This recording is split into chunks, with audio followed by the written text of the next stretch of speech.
Welcome to Chillin' 101. We hope this video helps.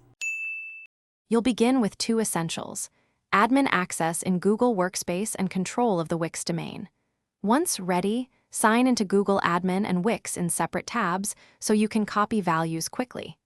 Make sure to locate your domain settings inside Wix, Domains Advanced. You're starting DNS verification first because Google needs to confirm ownership, so immediately generate the TXT verification record in Google Workspace and be prepared to paste it into Wix's DNS editor. This step proves you control the domain. Once the TXT verification is created in Google Admin, switch to Wix and add that TXT to your domain's DNS records, then save. Next, add the MX records Google supplies so email routes to Workspace. Input each host and priority exactly. After that, add an SBF TXT and configure DKIM in Google Admin, then publish the CNAME Wix requires for DKIM. This reduces spoofing and improves deliverability. Make sure to save and note propagation windows, because DNS changes may not apply instantly.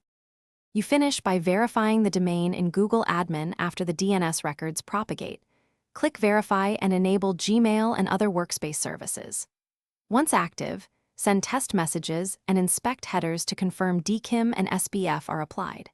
If verification fails, make sure records match Google's exact values, remove extra quotation marks or spaces, and remember propagation can be up to 48 hours. A key troubleshooting tip: clear your DNS cache or use an external DNS lookup to confirm the public records before.